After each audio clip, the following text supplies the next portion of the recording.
She walked into his sole penthouse to negotiate her brother's debt and left with a target on her back and a king who'd burn the city down to keep her. Kang Min-ho didn't believe in mercy until her defiant brown eyes made him want to kneel. Now every syndicate in Asia knows. Touch her, and the Korean underworld will run red. Welcome to Afrokorea TV. Please like, share, and subscribe. The rain hammered against the bulletproof windows of the Eclipse Tower as Amara stepped out of the elevator onto the 40th floor. Her heart pounded against her ribs, each beat a reminder that she was walking into the lion's den wearing nothing but desperation and a borrowed dress. The hallway stretched before her like a throat waiting to swallow her whole, all black marble and cold lighting that made her dark skin glow like polished mahogany. She shouldn't be here. Every instinct screamed at her to turn around, to run back to her tiny apartment in Itaewon and pretend her brother's mistakes weren't about to cost them both their lives. But Kwame had 3 days before they came for him, and Amara had exhausted every other option. So here she stood, outside the private residence of Kang Min-ho, the man they called the Devil of Gangnam. The double doors opened before she could knock. A man in a black suit, too muscular to be just a butler, gestured her inside without a word. The penthouse was a study in controlled power, floor-to-ceiling windows overlooking Seoul's glittering skyline, minimalist furniture that probably cost more than her yearly salary, and in silence, so complete it felt like the calm before an execution. Miss Okonkwo.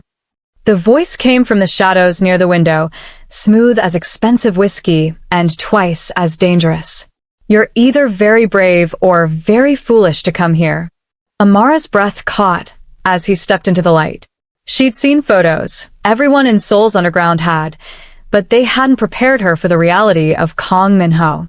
He was tall for a Korean man, broad-shouldered beneath a perfectly tailored black suit, with sharp features that looked carved from stone and eyes so dark they seemed to absorb light. A thin scar traced his left eyebrow, the only imperfection on an otherwise devastating face. But it was the way he looked at her that made her knees weak. Like he was seeing through her clothes, her skin, straight into the terrified, desperate woman beneath. Like he already owned her and was just waiting for her to realize it. "I'm here about my brother's debt," she said, hating how her voice trembled. She'd practiced this speech 100 times in the mirror, but under his gaze, every word felt like a confession. Min-ho moved closer, each step deliberate, predatory. "Kwame Okonkwo owes me 300 million won. He gambled it away at my casino, then tried to run."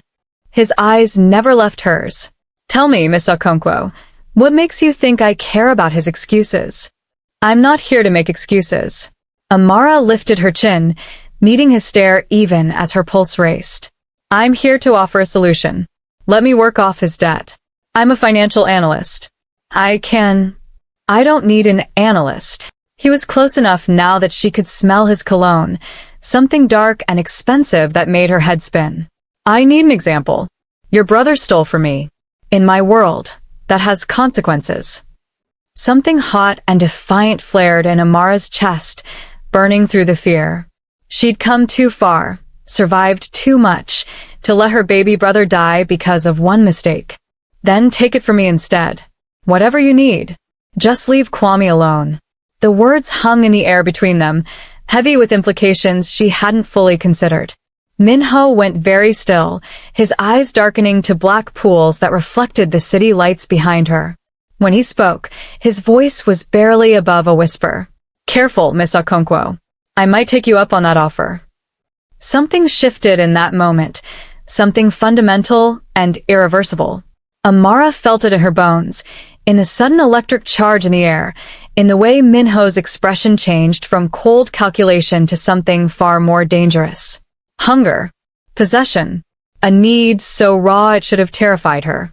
Instead, her body responded with a heat that shocked her to her core. The next morning, Amara woke in her own bed, confused and disoriented. The last thing she remembered was signing papers in Min-ho's office, her hand shaking as she agreed to work for him for 3 years to clear Kwame's debt. He'd watched her sign with those unreadable dark eyes, then dismissed her with a curt nod and instructions to report to his headquarters on Monday. She should feel relieved. Kwame was safe. She had a job, albeit one that would tie her to Seoul's most dangerous man for the foreseeable future. Instead, she felt like she'd just sold her soul and couldn't quite remember the price. Her phone buzzed. Unknown number. Her stomach dropped as she opened the message. A car will pick you up at 8 a.m. Don't be late. K. It was Saturday. She didn't start until Monday. But something in the terse message told her this wasn't a request. The black Mercedes arrived exactly at 8, the same stone-faced man from last night at the wheel. He drove her not to the sleek office building she'd expected, but to an exclusive shopping district in Cheongdam-dong, pulling up in front of a boutique so high-end it didn't even have a name on the door. Mr. Kong is waiting inside, the driver said, the first words he'd spoken to her. Amara found Minho in a private viewing room, seated on a leather sofa with the casual elegance of a king on his throne. A rail of dresses hung nearby, everything designer, everything in her size. A woman with a measuring tape stood ready, along with a shoe specialist and what appeared to be a personal stylist. What is this? Amara demanded, her accent thickening with confusion and anger. Minho glanced up from his phone, his gaze traveling slowly over her jeans and simple blouse. You work for me now. That means you represent me. These clothes, he gestured dismissively at her outfit, won't do. Heat flooded Amara's cheeks, half embarrassment, half fury. There's nothing wrong with my clothes. I didn't say there was. He stood, moving toward her with that predatory grace that made her want to retreat and advance simultaneously. But you'll be attending events with me. Meetings with people who would eat you alive if you showed weakness. You need armor, Miss Okonkwo. I'm providing it. I didn't agree to attend events. You said I'd work as an analyst. Something flickered in his eyes, amusement, maybe, or challenge. I'm expanding your duties. You'll be my assistant. My translator when I need someone who speaks fluent English and Igbo. My companion at social functions. He paused, close enough now that she had to tilt her head back to hold his gaze. My responsibility to protect. That last word hit her like a physical touch. I don't need your protection. Yes, he said softly, dangerously. You do. The moment you walked into my penthouse, you became a target. Everyone who wants to hurt me will see you as leverage. So you'll dress appropriately, you'll learn to move in my world, and you'll stay alive. Understood? Amara wanted to argue, to throw his expensive clothes in his perfect face and walk out. But she saw the truth in his words, saw it in the way his men positioned themselves at every exit, in the armored car outside, in the cold calculation behind his beautiful eyes. She'd entered his world voluntarily. Now she had to survive it. Fine, she bit out. But I'm not your doll. I choose what I wear. The corner of his mouth lifted, not quite a smile, but close. Fair enough. Choose. She chose carefully, rejecting anything too revealing or flashy, settling on elegant pieces that made her feel powerful rather than objectified. Minho watched every decision, his expression unreadable, but she caught him staring at her reflection when she tried on a deep emerald dress that hugged her curves and made her skin glow like burnished gold. That one, he said, his voice rougher than before. Definitely that one. Later that evening, Minho took her to dinner at a private restaurant where no one asked questions and everyone bowed when he entered. They sat in a room overlooking the Han River, the city lights reflecting off the water like scattered diamonds. Tell me about yourself, he said, pouring her wine with hands that had undoubtedly killed but moved with surprising gentleness. Not the file my people compiled. The real you. Amara blinked, caught off guard. Why do you care? Because you're mine now. He said it matter-of-factly, as if it were simply truth rather than a possessive claim that should have offended her. I protect what's mine. To do that effectively, I need to understand you. There was again that word. Protection. Possession. As if she were a treasure to be guarded rather than a person with autonomy. She should hate it. Instead, something warm and dangerous unfurled in her chest. She told him about growing up in Lagos, about her father's death when she was 12, about putting herself through university while raising Kwame, about coming to Seoul for a finance job that fell through, leaving her stranded and desperate. about the loneliness of being visibly different in a country that valued homogeneity. Minho listened without interrupting, his dark eyes never leaving her face. When she finished, he was quiet for a long moment. "You're stronger than you know," he finally said. "Most people would have broken under less." "I'm not strong. I'm just stubborn." "Same thing." He reached across the table, his fingers brushing her wrist in a touch so brief it might have been accidental. Except nothing this man did was accidental. "You'll need that stubbornness in the coming weeks. My world isn't kind to outsiders." "Is that what I am? An outsider?" His thumb traced the inside of her wrist, finding her racing pulse. "You're whatever I say you are. And I say you're under my protection. That makes you more valuable than half the people in this city." The following Monday, Amara discovered what working for Kang Minho actually meant. His legitimate empire, a web of entertainment companies, real estate holdings, and tech startups, ran parallel to his underground operations. She worked in his executive office on the top floor of KM Holdings, a gleaming tower in Gangnam that screamed power and money. Her desk was positioned just outside his private office, close enough that she could hear his voice through the door during meetings, far enough that she could pretend she wasn't hyper-aware of his every movement. The other employees gave her a wide berth, their eyes curious but wary. She was the boss's new pet, and no one wanted to risk his displeasure by getting too close. Except Lee Jae-sung, Minho's head of security and closest friend. He stopped by her desk that first afternoon, a friendly smile on his handsome face. "So you're the woman who walked into the devil's lair and lived to tell about it," he said in perfect English, leaning against her desk with easy charm. "I'm impressed. Most people can't even hold eye contact with Minho for more than 30 seconds. Amara couldn't help but smile back. "Maybe I'm just too stupid to be afraid. Or too brave." Jae-sung's eyes were warm, approving. "Either way, welcome to the madhouse. If you need anything at all, I'm your guy." Minho can be intense. Don't let him intimidate you. "Is there a problem here?" The cold voice from behind made them both freeze. Minho stood in his office doorway, his expression carved from ice, his eyes fixed on where Jae-sung's hand rested casually on Amara's desk. The temperature in the room seemed to drop 10 degrees. "Just introducing myself to your new assistant," Jae-sung said smoothly, not moving. "Somebody has to make her feel welcome. She's welcome enough." Minho's jaw tightened almost imperceptibly. "Don't you have work to do?" Jae-sung raised his hands in mock surrender, shooting Amara a conspiratorial wink before strolling away. The moment he was gone, Minho's attention fixed on her like a laser. "In my office." Now. Amara's heart hammered as she followed him inside. He closed the door with controlled precision, then turned to face her, his expression unreadable but his eyes burning with something that made her breath catch.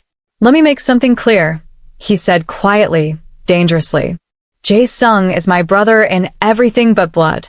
He's also a shameless flirt who goes through women like most people go through coffee. You will keep your distance." Anger sparked in Amara's chest. "Excuse me? You don't get to dictate who I talk to." "Yes," Minho said, moving closer. "I do. You're mine, Amara. Your safety, your reputation, your fucking peace of mind. All mine to protect. That means I decide what's dangerous for you." He was being friendly. He was testing boundaries. Minho was in her space now, close enough that she could feel the heat radiating from his body. Seeing how much he could get away with before I intervened. He knows exactly what he was doing. "And what were you doing?" "Marking your territory." Something flashed in his eyes. Acknowledgement, maybe, or approval of her directness. Yes. The honesty of it stole her breath. He didn't even try to deny it, didn't pretend it was about anything other than raw possession. And God help her. Part of her thrilled to it. "I'm not your property," she said, but her voice came out breathless rather than firm. "Not my property." He lifted his hand, his fingers grazing her cheek in a touch so gentle it made her shiver. "My responsibility. My priority. Mine to protect from every threat in the city, including well-meaning friends who don't understand that you're off limits." Why? The word escaped before she could stop it. Why do you care? His thumb brushed her lower lip, his eyes darkening to obsidian. Because from the moment you walked into my penthouse and offered yourself to save your brother, something in me recognized something in you. And I don't let go of what's mine. A few days later, Minho took her to her first event, a charity gala at the Shilla Hotel, attended by Seoul's elite. Amara wore the emerald dress, her hair in elegant twists that framed her face, makeup subtle but striking. When she emerged from her bedroom, Minho went very still. You're staring, she said, trying for lightness but feeling suddenly vulnerable under the intensity of his gaze. Yes. No apology, no deflection. Just raw honesty that made heat pool low in her belly. You're beautiful. At the gala, she quickly understood why he'd insisted on her presence. Half the conversations were in English, dealing with international investors who needed Minho's money and connections. Amara translated, smoothed over cultural differences, and charmed the wives and girlfriends who eyed her with curiosity and thinly veiled hostility. She was taking a break near the champagne fountain when a man approached, Western late 30s, expensive suit and predatory smile. You must be Kang's new acquisition, he said in English, his eyes traveling over her body in a way that made her skin crawl. I'm Richard Chen. And you are far too stunning to be wasted on a man who doesn't know how to appreciate diversity. I appreciate just fine. Minho's voice came from directly behind Amara, cold as winter frost. His hand settled on her lower back, possessive and protective. And Miss Okonkwo isn't an acquisition. She's under my personal protection. Touch her. Look at her like that again, and I'll make sure every business deal you have in Asia evaporates overnight. Chun paled, stepping back. I didn't mean. Yes, you did. Minho's smile was all teeth and no warmth. Now leave before I forget we're in public. When Chen scurried away, Amara turned to face Minho. I could have handled that. I know. His hand remained on her back, thumb tracing slow circles that made it hard to think. But you shouldn't have to. Not while I'm here. The possessiveness should have annoyed her. Instead, it made her feel cherished in a way she'd never experienced. Like she mattered. Like she was worth defending. That night, he drove her home himself, dismissing his driver with a curt nod. The car was silent except for the soft hum of the engine and the rain that had started to fall. When they reached her building, he walked her to her door despite her protests. You don't have to, she started. I do. He waited while she unlocked the door, his presence filling the narrow hallway. Get some rest. Tomorrow will be longer. She should go inside, should say goodnight, and close the door between them. Instead, she found herself asking, why are you really doing this?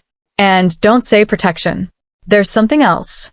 Minho was quiet for a long moment, rain dripping from his hair, his eyes reflecting the dim hallway light. When he spoke, his voice was raw in a way she'd never heard. Because when I look at you, I feel something I thought died a long time ago. Hope. Lightness. The possibility that I'm more than the monster everyone believes I am.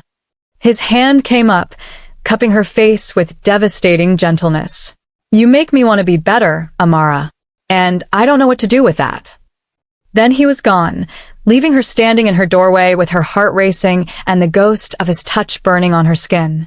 The next morning, Amara found a package outside her door. Inside was a new phone, top of the line, already programmed with Minho's number as the first contact. A note in his sharp handwriting read, "Keep this with you. Always." At work, she discovered he'd had her old desk replaced with something larger, more comfortable. Fresh flowers appeared daily. Her favorite coffee, somehow he'd learned her exact order, waited for her each morning. Small gestures that said I'm thinking about you louder than words ever could. But with the gifts came increasing danger. She noticed the security around her tightening. More guards in the building. Cameras everywhere. Minho's men following her whenever she left the office. What aren't you telling me? She demanded one evening, cornering him in his office after everyone else had left. Minho looked up from his computer, exhaustion evident in the shadows under his eyes. He'd been working nonstop for 3 days, Managing some crisis he refused to explain. There's been chatter, he admitted. One of my rivals is making moves. Park Sung-hoon. He runs the Busan Syndicate, and he's decided I've had control of Seoul for too long. What does that have to do with me? Everything. Min-ho stood, moving around his desk to stand before her. Park knows the best way to hurt me is through the people I care about. And I've made it very obvious that I care about you. The admission hung between them, heavy with implications. You barely know me. I know enough. His hand lifted, tucking a stray curl behind her ear. I know you're stubborn and brave and too kind for this world. I know you take your coffee with too much sugar, and you hum when you're concentrating. I know you call your brother every Sunday and lie about how well you're doing, so he won't worry. I know you cry yourself to sleep some nights because you miss home, but you're too proud to admit defeat. Amara's breath caught. How do you? Because I pay attention. Because everything about you matters to me. His thumb traced her cheekbone, his touch achingly tender. Because I'm falling for you, Amara, and that terrifies me more than any enemy ever could. She should step back. Should remind him this was just a business arrangement, that she'd be gone in 3 years. Instead, she leaned into his touch, her heart hammering against her ribs. You terrify me too, she whispered. Good. His forehead touched hers, his breath warm against her lips. We'll be terrified together. The moment shattered when his phone buzzed, an urgent alert that made him curse in Korean and pull away. I have to handle this. Jae-sung will take you home. Min-ho. Please. The words sounded torn from him. Just this once, don't argue. Let me know you're safe so I can focus on keeping you that way. She went, but sleep eluded her that night. She lay awake thinking about his confession, about the way he looked at her like she was something precious and breakable, about the growing warmth in her chest that felt dangerously like falling. A week later, Min-ho took her to a meeting with Japanese investors at an exclusive restaurant. Everything was going smoothly until Park Sung-hoon walked in, a barrel-chested man in his 50s with cold eyes and a smile that promised violence. Calm Min-ho, Park said in Korean, deliberately ignoring Amara. I heard you'd acquired a new pet. Didn't realize you were into exotic tastes. The insult landed like a slap. Amara's face burned, but before she could respond, Min-ho stood with lethal grace. Careful, Park, he said softly, dangerously. You're speaking about the woman I intend to marry. Show some respect or leave before I forget we're in public. Amara's heart stopped. Marry? They'd never even discussed. Park laughed, but the sound held an edge of nervousness. Marry? You? You don't have the capacity for love, Kong. You're a monster playing at being human. Maybe. Min-ho's hand found Amara's, fingers intertwining with fierce possession. But she makes me want to try. And that makes her worth more than every deal you'll ever make.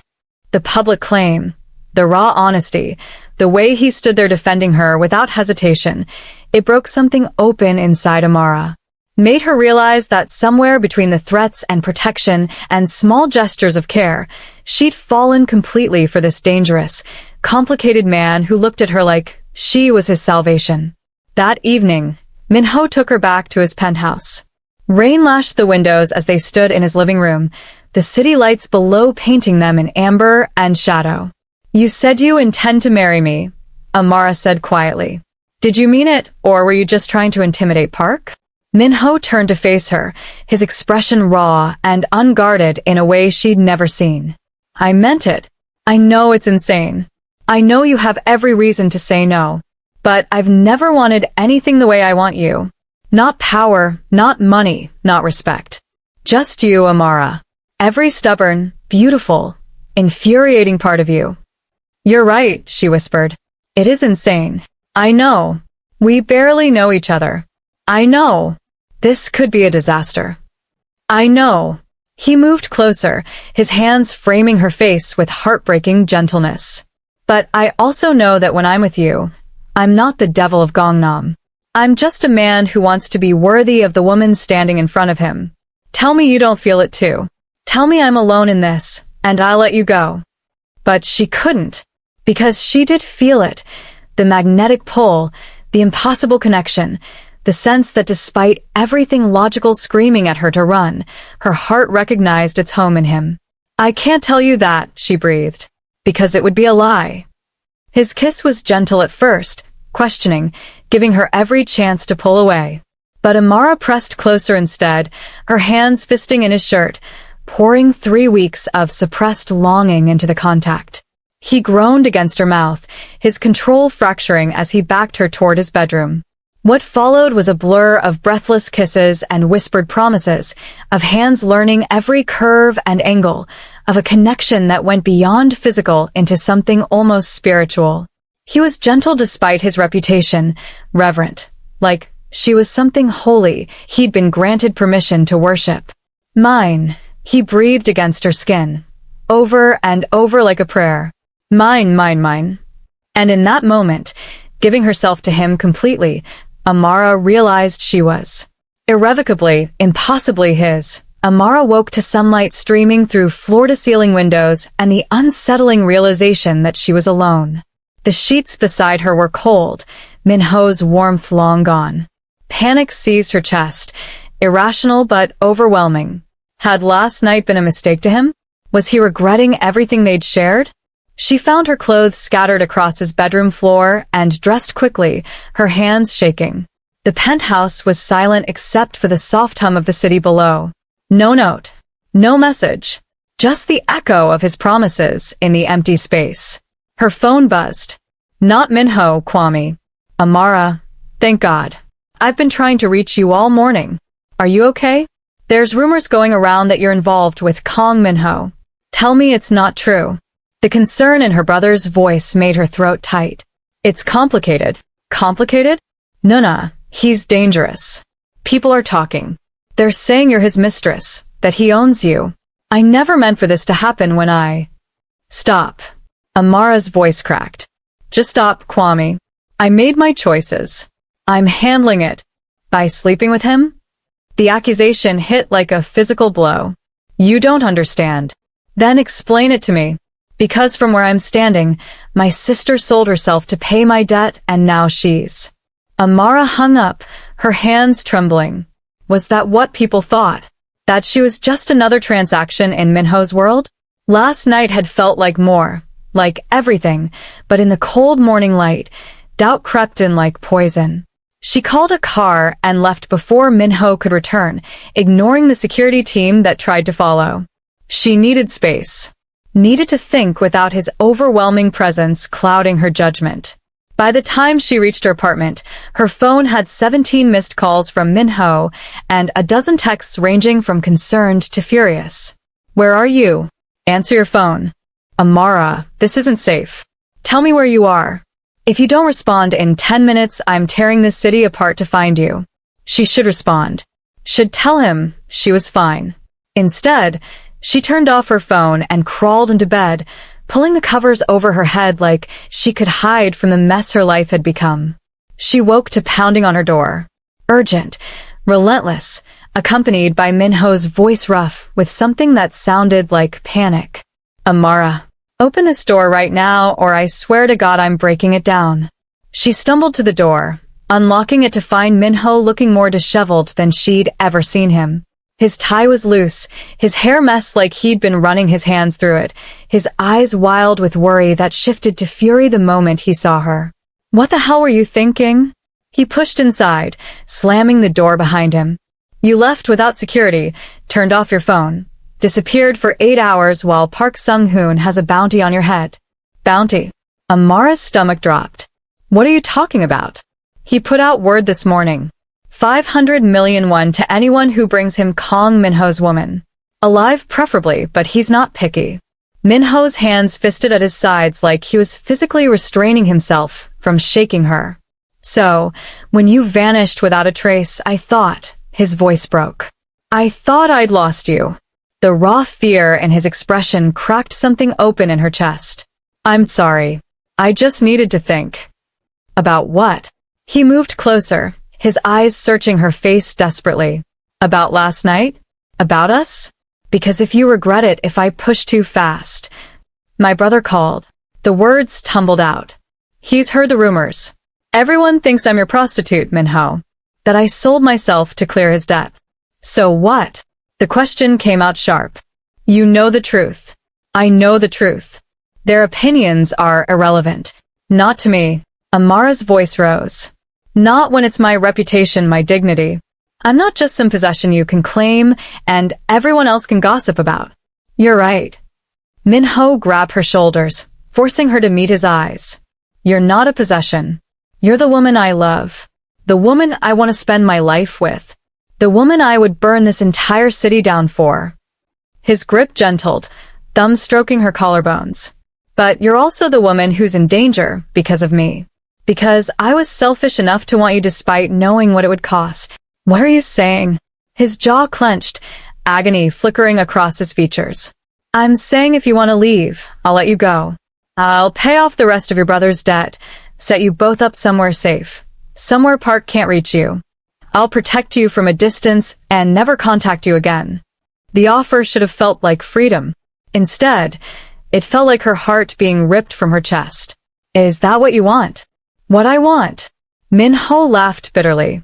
I want to lock you in my penthouse where nothing can hurt you.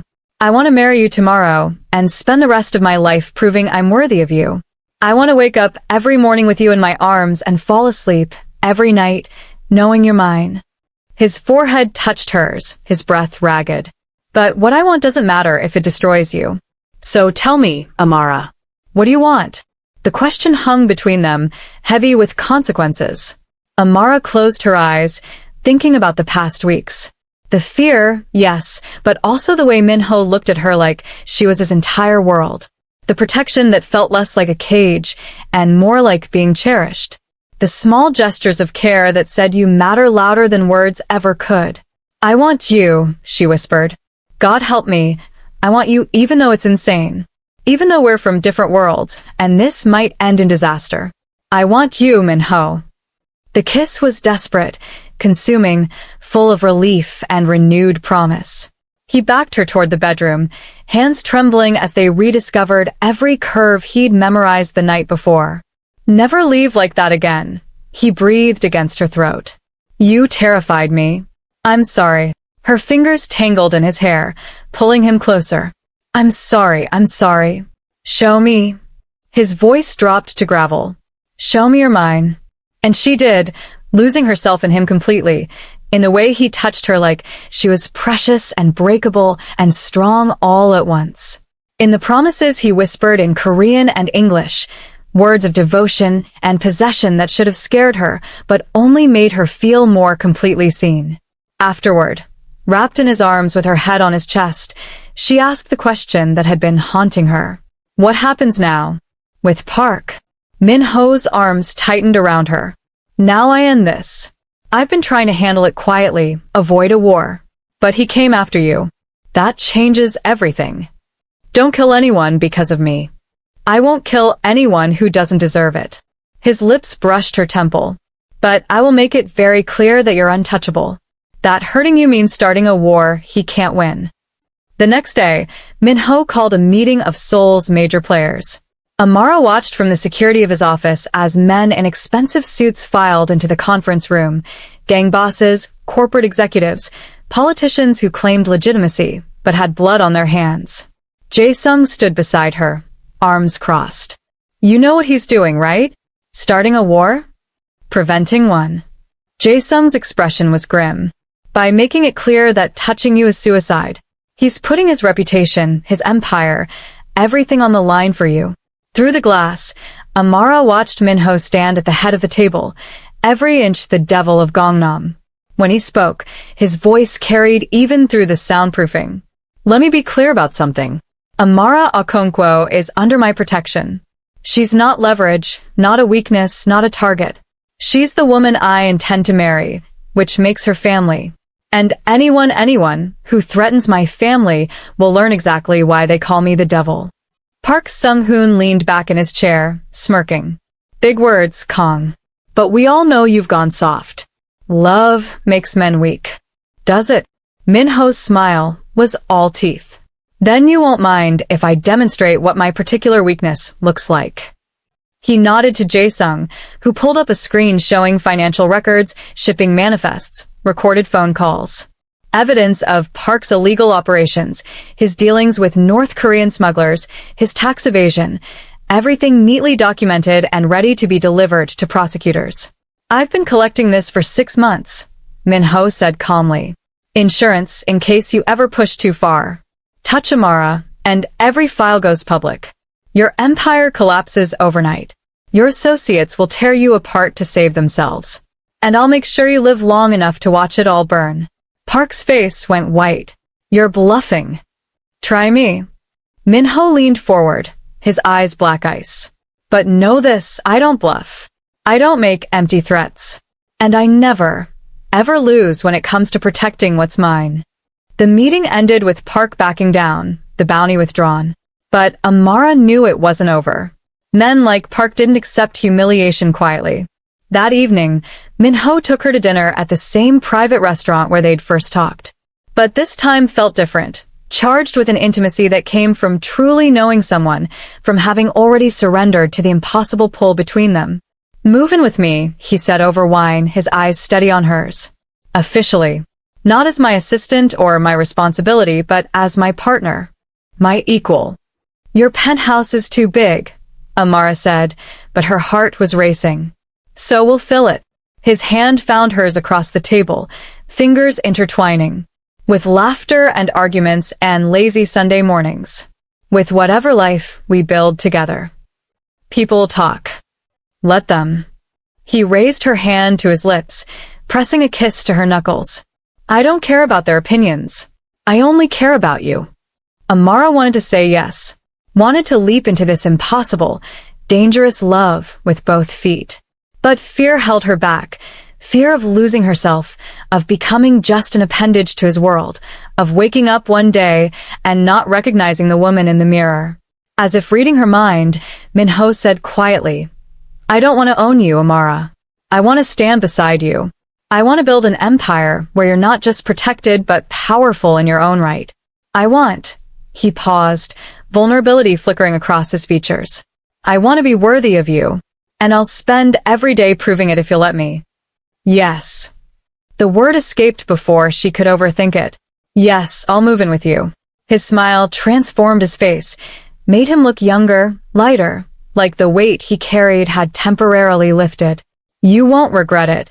I'd better not, she said, trying for levity even as her heart pounded. Because if this goes wrong, I'm keeping all those designer dresses. Deal. The following week was a blur of packing and settling into Min-ho's penthouse. He cleared out closets for her, rearranged his office to include a workspace for her, and made it clear to his staff that she had full authority in the household. Small gestures that said this is your home too. But paradise never lasts long in the underworld. It happened on a Tuesday evening.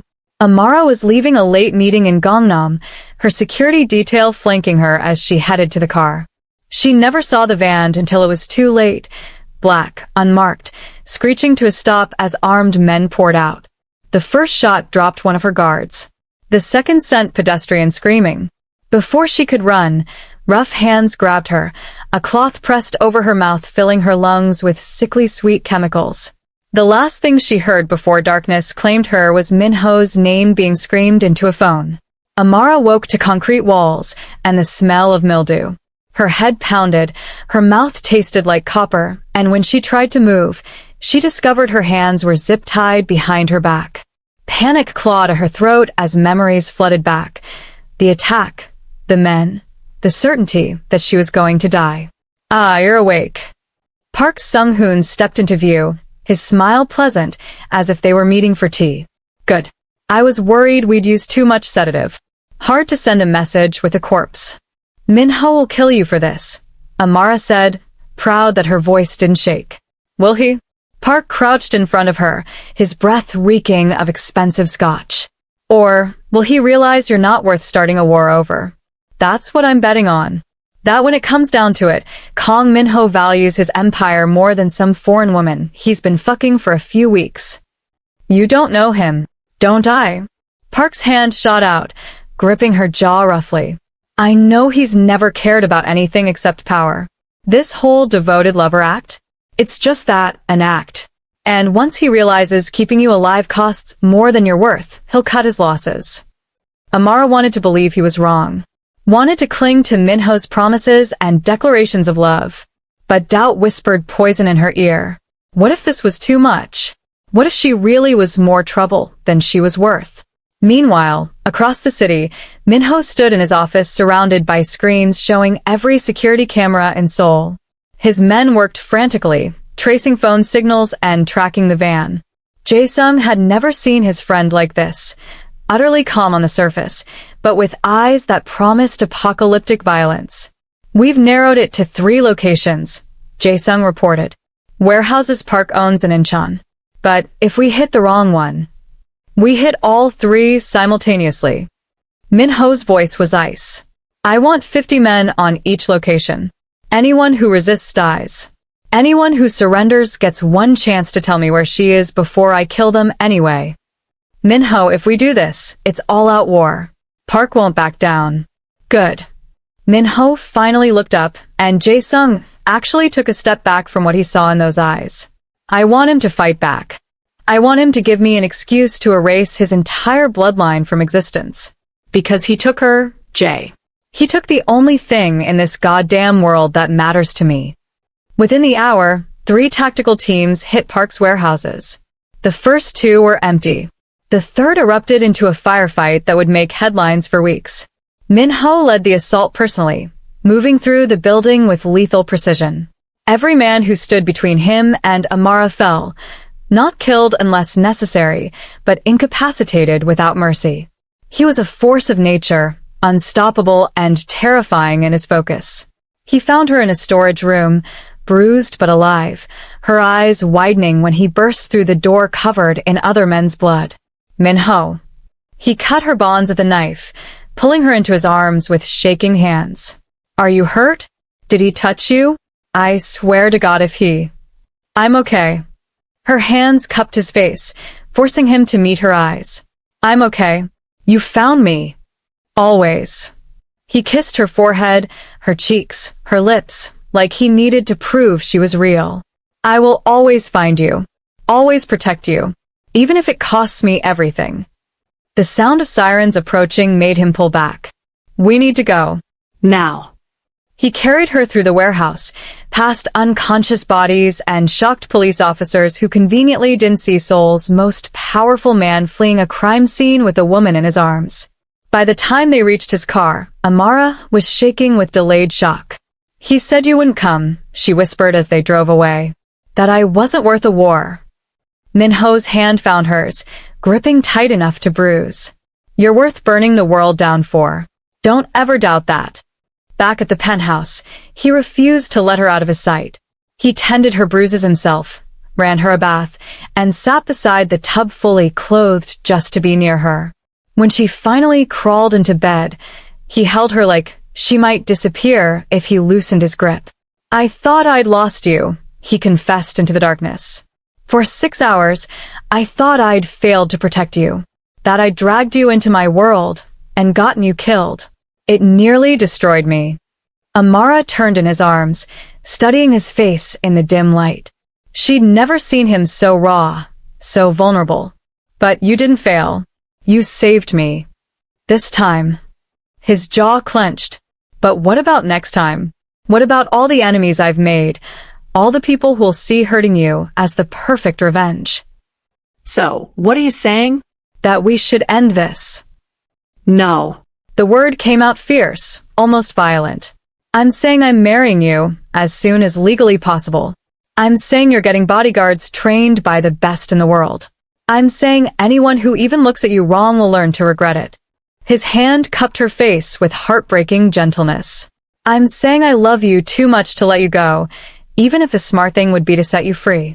I love you too. The words felt right, felt true, felt like the only certainty in a world gone mad. I love you, Minho, and I'm not going anywhere. The kiss was slow, deep, full of promises and relief and the desperate need to confirm they were both alive. What followed was tender and fierce all at once, a claiming and a surrender, a covenant sealed in touches and whispered words of devotion. The next morning, Minho woke her with coffee and a small velvet box. "This isn't how I planned this," he said, sitting on the edge of the bed looking uncharacteristically nervous. "I wanted romance, wanted to do this right. But last night taught me that we don't always get time to plan. So I'm asking now, before anything else can go wrong." He opened the box to reveal a ring, a flawless diamond surrounded by emeralds that matched the dress she'd worn to their first gala. Simple, elegant, unmistakably expensive. "Marry me, Amara. Not because of debt or protection, or any reason except that I love you. That I want to spend every day proving you didn't make a mistake by choosing me. That I want to build a life with you that's about more than just surviving my world. It's about creating something beautiful in spite of it." Tears blurred her vision. Yes. Yes, of course, yes. The ring slid onto her finger perfectly, like it had been waiting for her all along. Minho pulled her into his lap, holding her like she was the most precious thing in the world. "I'm going to make you so happy," he promised against her hair.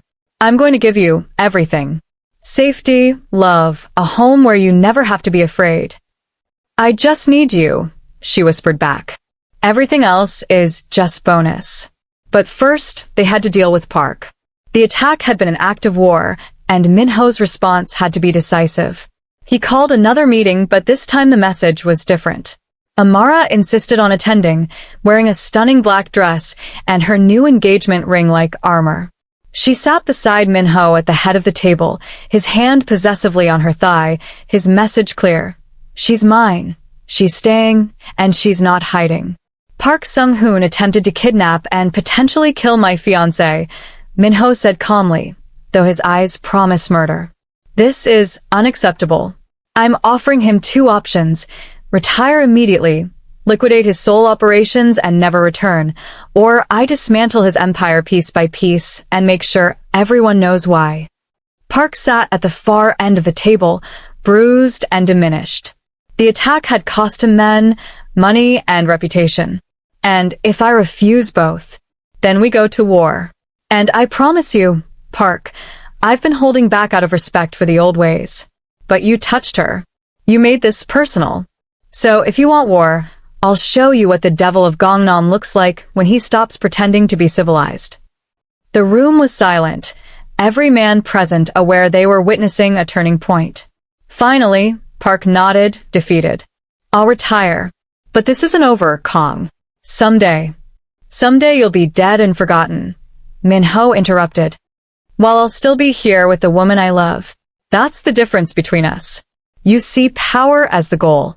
I see it as the tool that lets me protect what actually matters." After the meeting, Amara and Minho returned to the penthouse to find Kwame waiting in the lobby.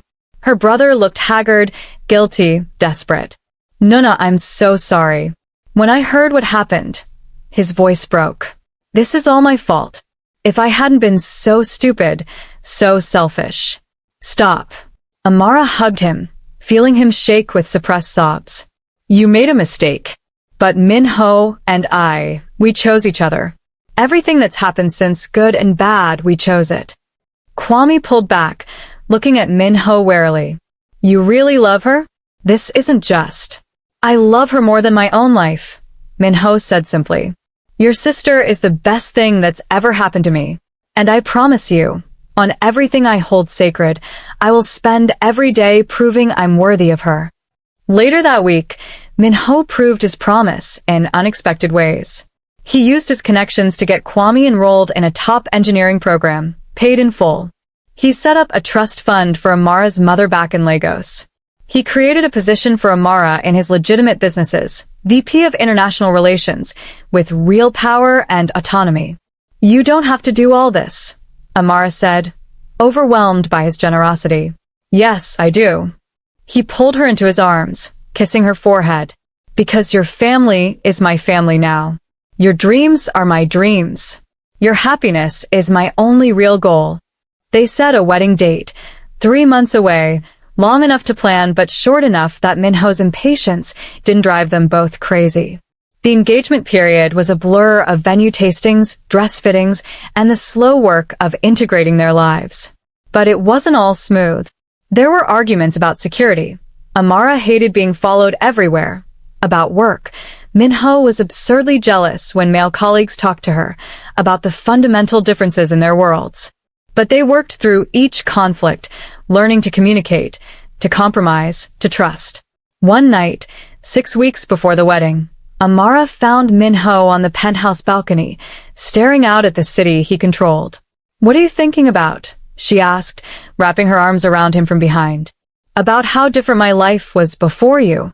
His hands covered hers. "I was empty, Amara. Powerful and respected and completely hollow inside. I didn't even realize it until you walked into my office and looked at me like I was just a man instead of a monster." "You are just a man." She pressed a kiss between his shoulder blades. A complicated, sometimes infuriating man who's trying his best to be better. That's all any of us can do. He turned in her arms, his eyes intense. "Do you ever regret it? Choosing this life?" "Sometimes I'm scared," she admitted. "Sometimes I wonder if I'm crazy for falling in love with Seoul's most dangerous man. But regret? Never. You're my home, Minho. Wherever you are, that's where I belong." The kiss was slow, deep, full of love and promise. When they finally pulled apart, Minho was smiling, a real smile that transformed his face and made him look almost boyish. "Come on," he said, tugging her toward the bedroom. "Let me show you exactly how much I love you." Again, she laughed. Not enough. Never enough." He lifted her into his arms, carrying her inside. "I plan to spend the rest of my life proving it." The wedding was held at the Shilla Hotel, a blend of Korean and Nigerian traditions that celebrated both their heritages. Amara wore a custom gown that made her look like royalty, her natural hair styled in elaborate braids woven with gold thread. Minho wore a traditional hanbok in deep black, looking every inch the powerful man he was. When she walked down the aisle on Kwame's arm, Minho's expression nearly broke her. He looked at her with such open adoration, such unguarded love, that she had to blink back tears. "You're beautiful," he whispered when she reached him. "The most beautiful thing I've ever seen." The ceremony blended traditions, vows and vows, the exchange of rings, and the sharing of wine. When the officiant pronounced them married, Minho kissed her like a drowning man finding air, like she was his salvation and his damnation all at once. The reception was attended by everyone who mattered in Seoul, legitimate businessmen and underground bosses, politicians and artists, all gathered to witness the devil of Gangnam's unexpected love story. Amara danced with her husband, with Jae-sung, with Kwame, feeling more at home than she ever had. Late in the night, Minho stole her away to a private balcony, overlooking the city. "Happy?" he asked, pulling her into his arms. Deliriously. She rested her head on his chest, listening to his heartbeat. I didn't think I was capable of this kind of happiness." His arms tightened around her. "You've given me everything, Amara. Purpose, love, a reason to be better than the monster I was becoming." "We saved each other," she corrected. "You gave me a home when I was lost, protection when I was vulnerable, love when I thought I'd never find it." They stood there wrapped in each other, watching their city sparkle below, both acutely aware of how improbable and precious this moment was. 6 months later, Amara stood in their penthouse bathroom staring at a positive pregnancy test with shaking hands. They talked about children, about the future, but the reality of it was overwhelming. How did you raise a child in a world of danger and violence? How did you protect innocence when you were married to Seoul's underworld king? She found Minho in his office, working late as usual. He looked up when she entered, his expression immediately concerned. "What's wrong?" She held out the test without a word. For a long moment, he just stared at it, his face unreadable. Then he stood slowly, moving toward her like he was afraid she might disappear. "You're pregnant." His voice was hushed, almost reverent. "We're having a baby. Are you happy?" Amara asked, suddenly uncertain. "I know this complicates things." "Happy." Minho laughed, the sound bright with joy she'd rarely heard from him. Amara, you've just given me everything I never knew I wanted. A family. A legacy that's about more than power and fear. A reason to make this city safer, better, worthy of our child. He dropped to his knees, his hands gentle on her still flat stomach, his forehead resting against her. Thank you, he whispered. Thank you for trusting me with this. I promise I'll protect you both with everything I am. Tears streamed down Amara's face as she ran her fingers through his hair. We're going to be okay, aren't we? More than okay. He looked up at her, his eyes shining with unshed tears. We're going to be extraordinary. The pregnancy wasn't easy. Morning sickness that lasted all day, complications that required bed rest, Minho's increasingly paranoid security measures that made her feel like a prisoner in a gilded cage. But through it all, his devotion never wavered. He worked from home to be near her. He held her hair during bouts of nausea and rubbed her swollen feet at night. He talked to her growing belly in Korean and English, making promises about the life they'd give their child. He was, in short, exactly the partner she needed him to be. Their daughter was born on a rainy spring morning, arriving 3 weeks early in a flurry of panic and pain and overwhelming love. Minho held Amara's hand through labor, whispering encouragements and looking more terrified than she'd ever seen him. When the doctor finally placed their daughter in Amara's arms, a tiny, perfect thing with her mother's brown skin and her father's dark eyes, Minho broke down completely.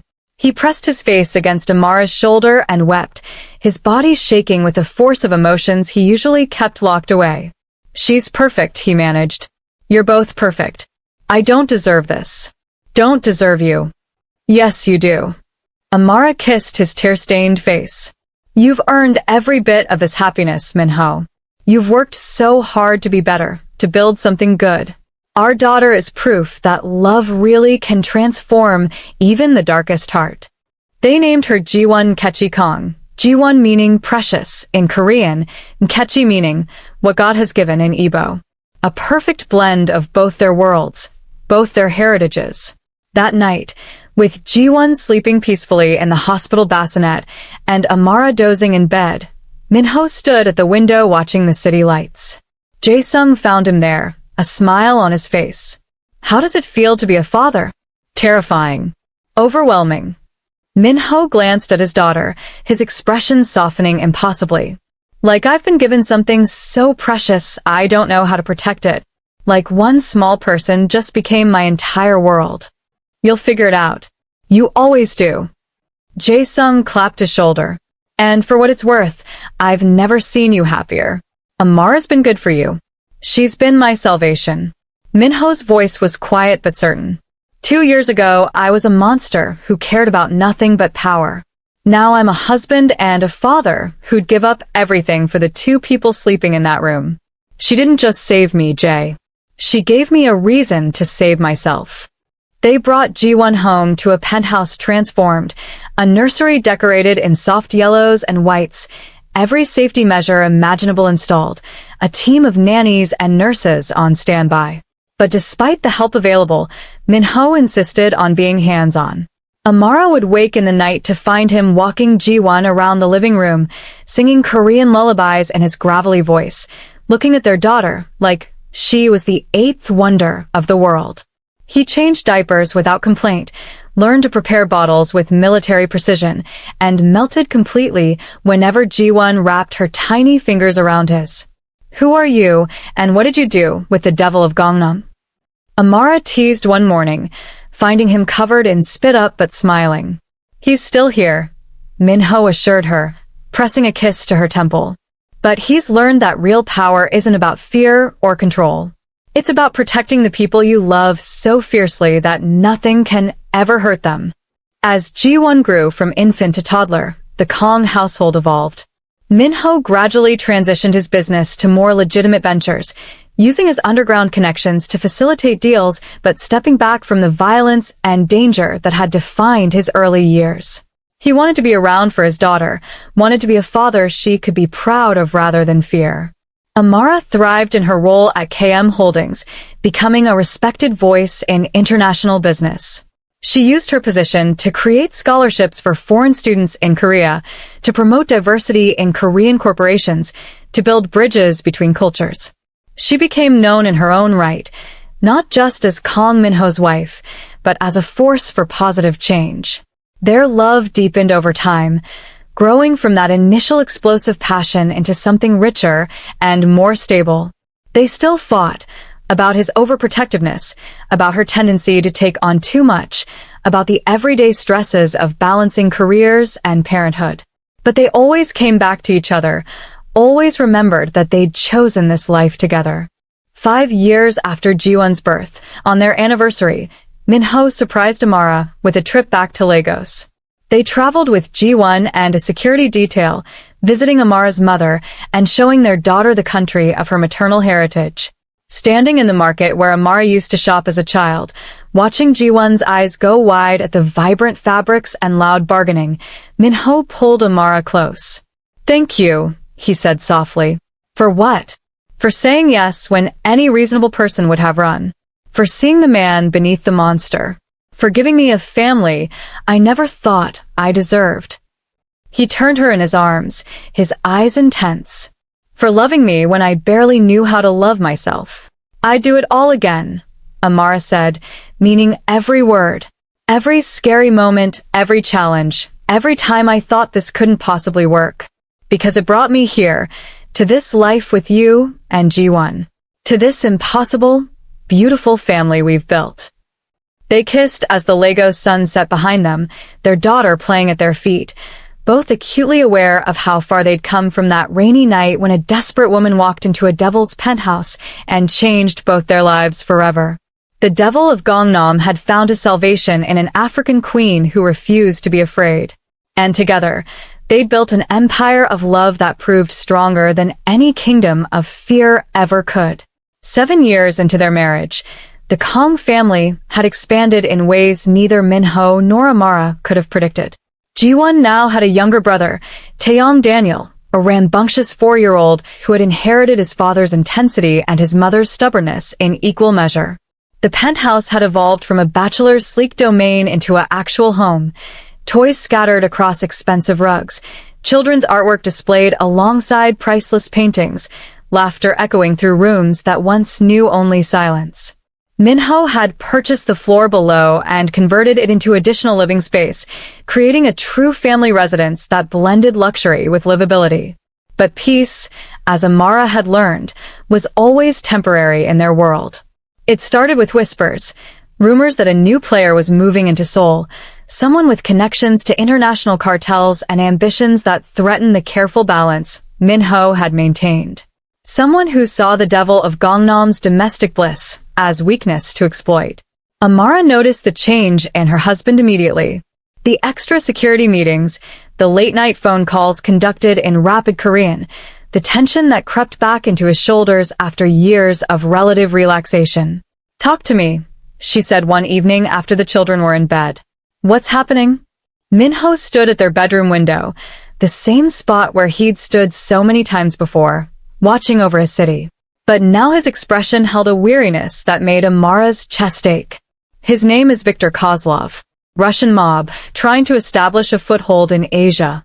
He's been making overtures to my former rivals, offering them pieces of my territory if they help him take me down." Min-ho's jaw clenched. "And he's been asking questions about you, about the children." Ice flooded Amara's veins. "What kind of questions?" "The kind that mean he's looking for leverage." Min-ho turned to face her, his eyes haunted. "I've made so many enemies over the years, Amara. I thought I'd neutralized most of them, that transitioning to legitimate business would make us safer. But some men don't forget. Some men see my happiness as an offense that needs to be punished. So, what do we do?" "I'm handling it. Increasing security, reaching out to allies, making it clear that coming after my family means signing a death warrant." His hands fisted at his sides. "But part of me wonders if you and the children would be safer away from me. If loving me has just put targets on all of your backs." Amara crossed to him in 3 strides, grabbing his face and forcing him to look at her. "Don't you dare. Don't you dare start thinking like that. We're a family, Min-ho. We face threats together. You don't get to martyr yourself to keep us safe. Even if staying with me gets you killed? Even then. She pressed her forehead to his, her voice fierce. Because life without you isn't life at all. It's just existence. And I refuse to teach our children that love means running when things get hard. He kissed her desperately, pouring 7 years of devotion and current fear into the contact. I don't deserve you. Well, you're stuck with me anyway. The next morning, Amara made a decision that would have been unthinkable years ago. She called Jae-sung to her office at KM Holdings and made a request that shocked even Minho's unshakable second-in-command. I want to learn to protect myself. Really protect myself. Not just basic self-defense. I want the training your operatives get. Weapons, tactics, everything. Jae-sung studied her carefully. Does Minho know about this? Not yet. But he will. Amara's voice was steady. I'm tired of being the weakness everyone targets. I'm tired of being protected instead of being a protector. Our children need to see that their mother is strong, that being a woman doesn't mean being helpless. He's not going to like it. I don't care. Make it happen. She was right. Minho hated it. They had their worst fight in years when he discovered her training schedule, his voice rising to levels the children had never heard. Absolutely not. You think I'm going to let you put yourself in danger by... Let me? Amara's eyes flashed. I'm not asking for permission, Minho. I'm informing you. This is happening. Like hell it is. You're a mother, a businesswoman, not a what? Not capable of defending my family?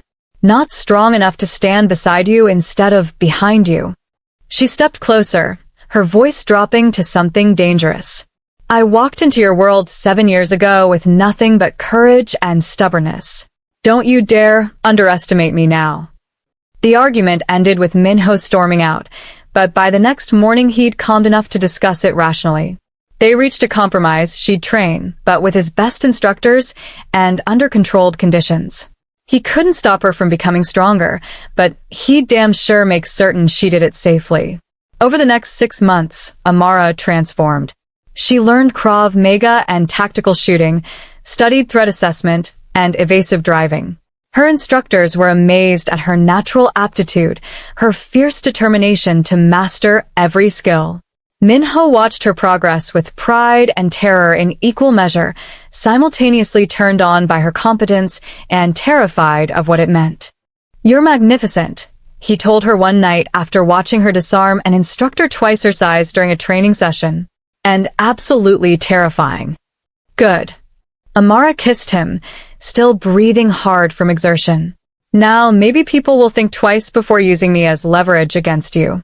Or they'll just see you as an even more valuable target. Then they'll learn what a mistake that is. The real test came on an ordinary Thursday afternoon.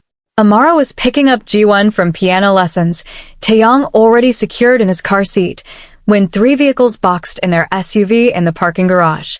Men poured out, masked, armed, moving with military precision. The old Amara would have frozen. The new Amara immediately hit the panic button alerting Minho's security, locked the doors, and pulled the concealed weapon from the center console.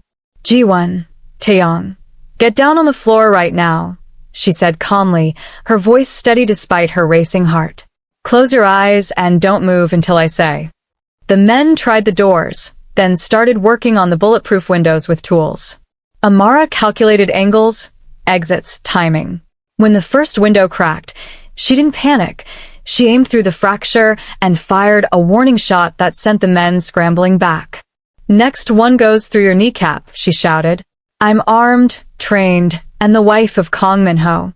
You really want to do this? The standoff lasted exactly 4 minutes before Minho's security team arrived in force. The attackers fled, but not before one made the mistake of trying to open Taeyong's door. Amara's shot caught him in the shoulder, non-lethal but incapacitating, exactly as she'd been trained. By the time Minho arrived, sirens wailing in the distance, Amara was sitting in the driver's seat with both children in her lap, all 3 of them shaking but unharmed. I told you, she said when he pulled open the door, his face white with terror and rage. I told you I could protect them. Minho gathered all three of them into his arms, his body shaking. You could have been killed. All of you could have. But we weren't. Because I was ready. She pulled back to look at him. This is our reality, Minho. I can either be a victim waiting to happen, or I can be a warrior standing beside you. I choose warrior. That night, after the children were finally asleep and the adrenaline had worn off, Minho made love to his wife with a desperate intensity that spoke of fear transmuted into passion, of the overwhelming relief that she was alive and whole and his. Never again. He breathed against her skin. I'm ending Kozlov. Permanently. Then I'm helping. At his sharp look, she continued, I'm serious. Use me. I speak Russian, remember? I can get close in ways your men can't. Let me be part of the solution instead of just the problem he's trying to exploit. It went against every protective instinct Minho possessed. But he also recognized the truth. His wife wasn't the frightened woman who'd walked into his penthouse 7 years ago. She was a mother bear defending her cubs, a queen protecting her kingdom, a warrior who'd earned her place at his side. If we do this, he said slowly, you follow my lead. No unnecessary risks. At the first sign of danger, you get out. Agreed. Now tell me the plan. They spent 2 weeks setting the trap. Amara, using her business credentials and Russian language skills, arranged a meeting with Kozlov under the guise of discussing a potential partnership. She wore a wire, carried a concealed weapon, and had a dozen of Minho's best operatives positioned throughout the building. Kozlov was younger than she expected, late 30s, handsome in a cold way, with eyes that assessed her like merchandise. They met in a private room at his hotel, security everywhere. Mrs. Kong, he said in Russian, his smile not reaching his eyes. I'm surprised you came alone. I'm never alone, Amara replied in flawless Russian, her voice calm. And I'm here to deliver a message for my husband. Oh, and what message would that be? That if you ever threaten my children again, there won't be a place on earth you can hide. That Kong Minho has been merciful so far, but his mercy ends where his family's safety begins. She leaned forward, her eyes hard. And that I personally will hunt you down if you so much as look at my babies wrong. Kozlov laughed, but the sound held an edge of nervousness. Big words from a woman surrounded by my men. Am I? Amara smiled. Take another look. Kozlov's security team had been quietly replaced over the past hour with Minho's people, a switch so subtle even Kozlov hadn't noticed. His eyes widened as he realized every gun in the room was now pointed at him. Minho stepped out from the adjoining room, his expression carved from ice. You threatened my family, in my city. That was your first mistake. He moved to stand beside Amara, his hand possessively on her shoulder. Your second was underestimating my wife. She's not collateral damage, Kozlov. She's my equal partner, and she's more dangerous than you could possibly imagine. The Russian's face went pale as he realized how thoroughly he'd been outmaneuvered. What do you want? I want you on a plane to Moscow by morning. I want every operation you've started in Seoul dismantled. I want you to spread the word that the Kong family is untouchable. Minho's smile was all teeth. Do that and you live. Refuse, and the body they find in the Han River tomorrow will serve as a message to anyone else stupid enough to come after what's mine. Kozlov left Korea that night, his tail between his legs, his operations in shambles. The message rippled through the underworld. Kong Minho was no longer just the devil of Gangnam. He was a family man who would unleash hell on anyone who threatened his children. And his wife wasn't a weakness to exploit. She was a queen with her own teeth, just as dangerous in her own right. In the aftermath, as life slowly returned to normal, Minho pulled Amara onto the penthouse balcony, their special place for important conversations. I owe you an apology, he said quietly, for ever thinking you needed to be protected rather than empowered, for seeing your safety as my responsibility instead of our shared commitment. You were trying to keep me safe. I understand that. But I was also being controlling, paternalistic, acting like you were something fragile instead of the warrior you've always been. He cupped her face, his eyes intense. You walked into my world wearing courage like armor. I should have never forgotten that. Amara kissed him softly. We're learning together. Building something that's never existed before, an equal partnership in a world that usually doesn't allow such things. There will be missteps. What matters is that we keep choosing each other. Always, he promised. Every day, every challenge, every threat. I choose you, Amara. I choose us. 3 years later, on their 10th anniversary, Minho surprised Amara with a trip to a private island in the Philippines. Just the two of them, the children safe with Amara's mother and an army of security back in Seoul. They spent a week doing nothing but reconnecting, remembering why they'd fallen in love in the first place. Away from business pressures and security concerns, they were just Minho and Amara, two people who'd found each other against impossible odds and built something beautiful from the ashes of their broken worlds.